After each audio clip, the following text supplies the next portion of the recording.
আজকে গাজাবাসীরা এমন একটা অবস্থানে চলে গেছে। আসসালামু আলাইকুম ওয়া রাহমাতুল্লাহি ওয়া বারাকাতুহু। আলহামদুলিল্লাহ আলহামদুলিল্লাহি ওয়াহদা ওয়াসসালাতু ওয়াসসালামু আলা মান লা নাবিয়্যা বাদা আম্মা বা'দ। সর্বপ্রিয় ভাইরা, এদিন দেখা যাচ্ছে সোশ্যাল মিডিয়াতে কিছু ভিডিও ফিলিস্তিন শিশুদের নিয়ে। ভিডিওতে দেখা যাচ্ছে তারা না খাওয়ার কারণে তাদের শরীরের হাড় বের হয়ে গেছে, চামড়াগুলো শুকিয়ে গিয়েছে।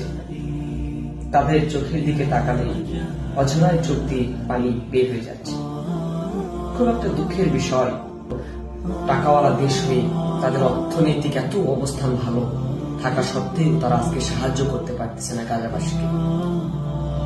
তার কারণ এক নাম্বার হচ্ছে তারা ইহুদিদের চক্রে,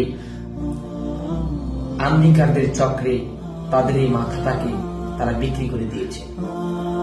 এই কারণে আজকে তারা ফিলিস্তিন গাজাবাসীদের পাশে দাঁড়াতে পারতেছে। প্রিয় ভাইরা, একদিন কিন্তু আল্লাহ তাআলা আমাদেরকে এই কারণে ধরবে যে হে পৃথিবীবাসী, গোটা পৃথিবীবাসী, গোটা মুসলিম বিশ্ব, যেদিন গাজা উপত্যকা যখন ক্ষুধার যন্ত্রণায়, ক্ষুধার তাড়নায় না খেয়ে মারা গিয়েছে, হে আরববাসী তোমরা কোথায় ছিলে?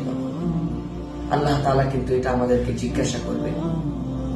এই জন্য আশার মুখে তারা ভেসে আছে। কে কখন মারা যাচ্ছে তার কোনো ঠিক ঠিকানা, হাসপাতাল সব বন্ধ, আবার খাবার গাড়ি ঢুকতে দেওয়া হচ্ছে না।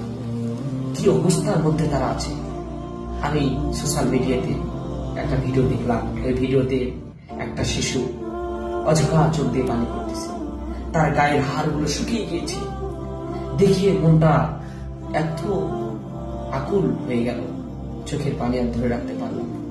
প্রিয় ভাইরা, আমরা তাদের জন্য হয়তো বিশাল কিছু করতে পারবো না, কিন্তু আমরা চাইলে কিন্তু তাদের জন্য অনেক কিছু করতে পারবো যদি আমরা চাই।